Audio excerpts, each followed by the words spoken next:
Not sure what's going on, but I'm not going to complain. I'm loving it.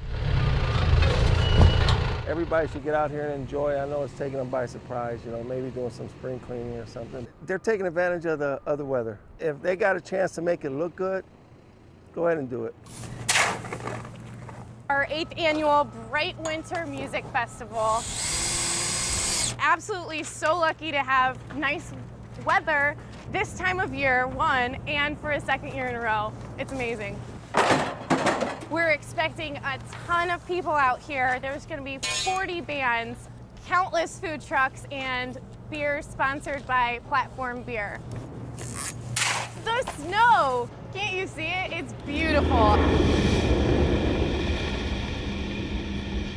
Maybe there'll be rain to wash it off a bit. It's a nice, bright, sunny day, and I played on some real crazy rainy days, but this is a good day to get out. I do a lot of mulligans, yeah. We all get rusty. Good to have some fresh air. It just makes me realize that spring is near. Groundhog might have been wrong.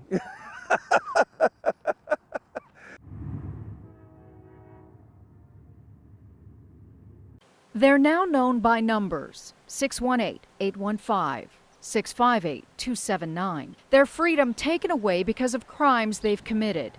But 9 of them are doing something special with their time, changing lives they'll never meet. Getting up every day and knowing that what I'm going to do today has so much meaning. I've been taken from people all my life, and now it's a chance to give back, and that's awesome. Jerry Blaze, Lance Shelton, and Rodney Houghton are among service dog trainers for WAGS, Working Animals Giving Service to Kids, a charity that needed free help.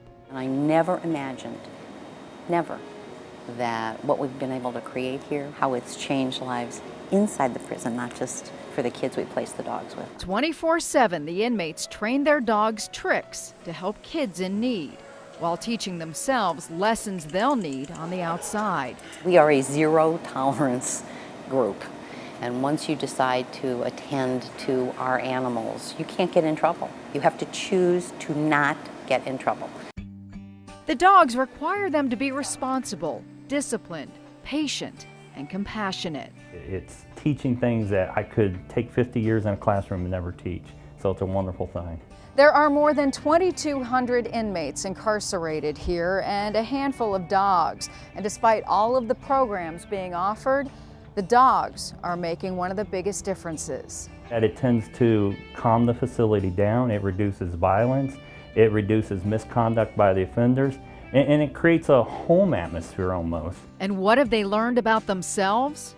There's a good person inside of here. It's much better doing time with a dog that don't talk back than with another inmate. Lifelong change is really up to them. It's not something WAGS is going to do for them. Certainly, it's an opportunity for them to see a different way. It's a chance for me to do something that's greater than myself. Society looks at us as inmates, as what we've done to get ourselves here. And this is a chance to prove that that's not what we're about. We're more than the things that we've done to come here. We're good people. This one hits really close to home for me because every day my son Leo spends a lot of time in his car seat. Well, a new study has found out that some of them could contain dangerous chemicals, and it's all tied to a law that may be outdated. At this play group in Bay Village, we let the kids do the filming. There you go. Look at you! While we talk to their moms about letting their kids sleep in their car seats. I try to keep him asleep as much as I can and tiptoe the car seat out of the car and into the house or into the store. Because it was just easier that way than waking her up and carrying her with me while I would shop. But researchers in Michigan are now saying stop after finding cancer-causing chemicals in some seats and in others chemicals whose effects aren't even known. Many of these are hormone disruptors, and the impact of these can be significant. This is the Ecology Center in Ann Arbor, Michigan, where they've been testing chemicals in car seats for years, and they invited us to visit just before releasing their latest results about something every child needs. It's a safety device. If you're transporting a child in a car, you have to purchase one. So you don't have an option of saying, I'm not going to buy one because I'm concerned about exposures. So why the chemicals? It all goes back to the 1960s when more people smoked and car upholstery began to be treated with flame retardants should ashes ignite the fabric. Kid seats adopted the standard in 1981. Problem was, no specific chemicals were ever given to use or not use. And so these chemicals, many of them phased out of clothing and furniture, kept showing up in seats. Even worse, manufacturers themselves never really knew exactly which chemicals were being used. So sometimes even when they try to find out what their supplier is using, it's difficult. And they can tell their supplier, okay, here are rules, but then they need to check up on it. So researchers recently did exactly that, testing 15 seats, ranging in price from $50 to $400.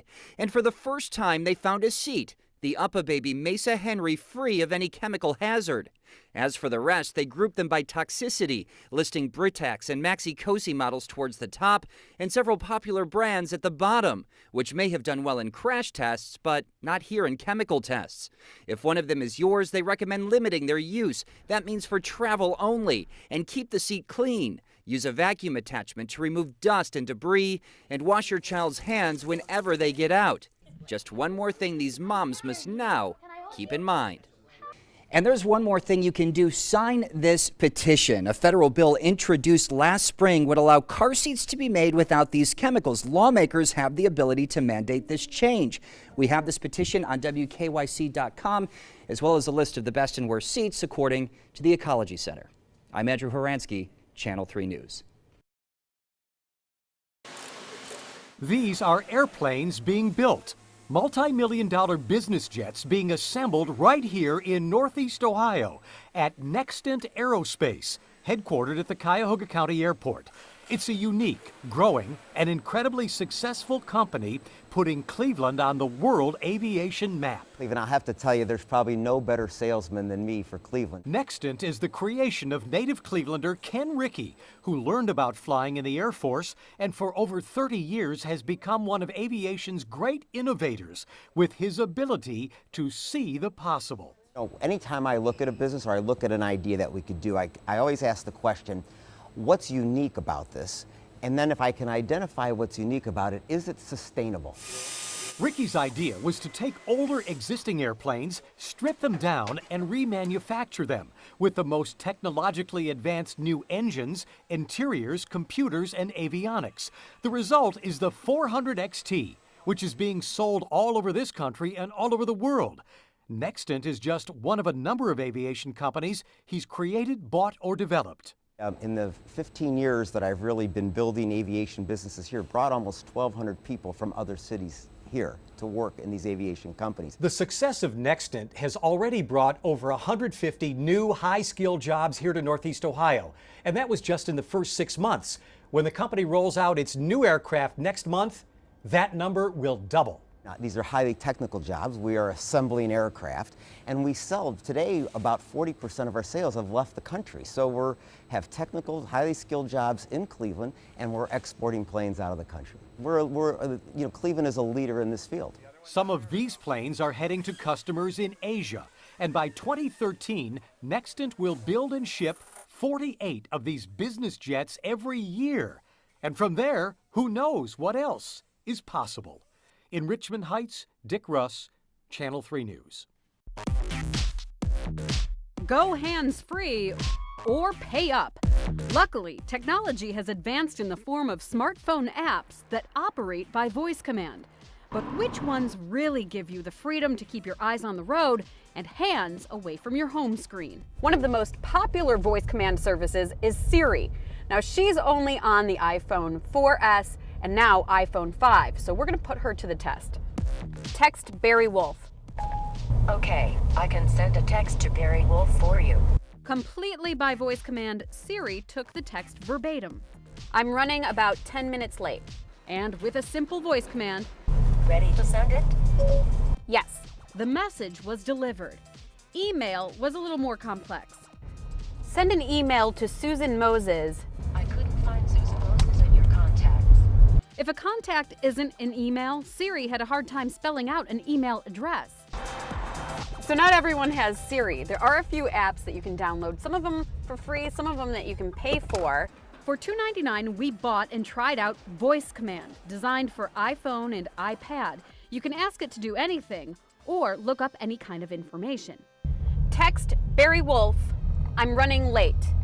Now the only problem here, it's accurate, I just still have to hit send. Dictated email also works, only if the contact is in your phone, and once again, I'd have to hit send. Dial 216-344-3300. If Voice Command didn't understand, it would send me to another search engine. Vlingo was another free app. Vlingo works for iPhone, Android, and just about any other smartphone. To activate, you have to tap and speak. It took several tries to send a text message. Text Barry Wolf, running 10 minutes late. Finally recognized Barry. Call Barry Wolf. Well, found his phone number, at least. To call, there's still hand involvement. We tried a couple of others. The free ones aren't always accurate or understood as easily. In all, Siri required the least amount of interaction. Voice Command came in a very close second.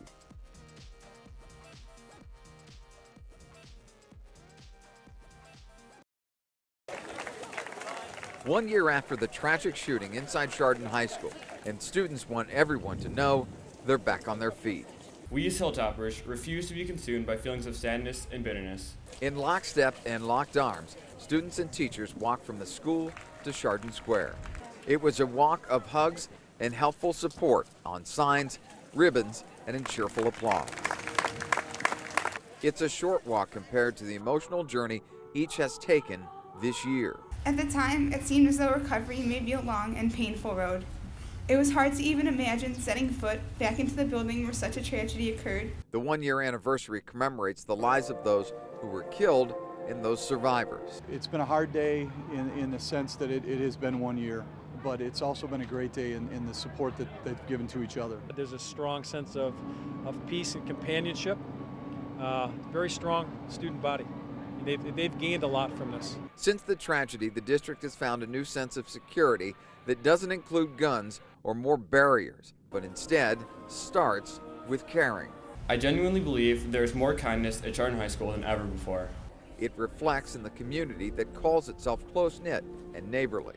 The community found itself side by side with students sharing kind words and candles as the day drew to a close, gathered at the gazebo in the center of the square. They came here 1 year ago in disbelief, sadness, and pain. They returned with a better sense of themselves and with the shared strength of their number. But I'm so honored to be part of a community that has responded so well and come so far in a year. These are the sights and sounds of what those living on Arboretum Court face today. We've never seen anything like this. This first time. For Shadrick Valdez, this is a first, and possibly a last. He lives next to a creek that went over its banks and caused more damage to his rented home than he cares to think about. A place that's already water damage and last minute results, trying to find somewhere to go and pick up prized possessions, it makes it really hard. Dry it out first of all. 2 doors down, Mark Nichols has the same flooding, although this is not his first encounter with the waters. With enough notice, I was able to take everything up off of the floor, unplug everything, so I don't think, other than a little bit of water damage, I won't have much problem. Ripping out carpet and trying to dry the floors is what these people living on this quiet little street plan on doing. All because Mother Nature flexed her mighty muscles and left those folks waterlogged. 2 times in 3 years you move. I think I'll probably stick it out. I don't see why not. But Valdez has different thoughts. I think it's time to move. In Plain Township, Barry Wolf, Channel 3 News. The largest county in the state of Ohio is dealing with some tough issues these days. We're at a mass euthanasia status right now. Our shelter is severely overcrowded. Within just 5 days, the Ashtabula APL received 31 dogs from the dog warden. That is 1/3 of what they can handle. So with every cage being spoken for, they need to find these dogs homes quickly. Part of it has to do with the continuing stagnant economy. People are losing their homes, they're losing their jobs, they're moving in with family or rental units that don't allow pets. This problem seems to present itself every couple of years, but this year it feels very different. It's hard on everybody. It's hard on the staff, it's hard on the volunteers. It's also hard on the community. And Dr. Fiala and her members are doing their best to help save the lives of our four-legged friends. It's hard to see, a dog like Max knowing that, he might not be around simply because we don't have the physical space. The shelter has until Sunday to find home for these animals, or they say they'll be forced to put the animals down. I really don't want to think about that. Like I said, failure is not an option, not for these guys. In Ashtabula County, Barry Wolf, Channel 3 News. Good evening, Russ. Becky Dean started noticing cracks in the walls of her house back in September, not long after a fracking well started drilling right across the street about 1,000 feet away. Well, since then, more and more cracks have appeared, and on top of that, the noise inside the house became unbearable. We are stuck. We are stuck. We're absolutely stuck. Becky Dean is stuck in a house with cracking walls and crumbling mortar, which she blames on the constant vibrating thud coming from the fracking well across the street. The sound's always there. You can't get it out of your head. Before the drillers put mufflers on their drilling equipment a couple weeks ago, Becky recorded what it sounded like every day at 3 a.m. while she was trying to get some sleep. We hear is like we're standing under a helicopter. It's like the helicopter's on the ground, or there's a diesel semi-truck sitting right next to your bedroom window 24/7. Dean has noted every single crack with the time and date it appeared. She has the rocks which shook loose off her fireplace and has before and after photos to prove the cracks were not there before the well. And she wants to warn anybody thinking of leasing their land to consider the cost to their own lives and to their neighbors. They see the dollar sign. They see the large number and they see the dollar sign. They don't see what's coming to their community. They don't see that the big trucks are coming in. They don't see that their children's way of lives are over.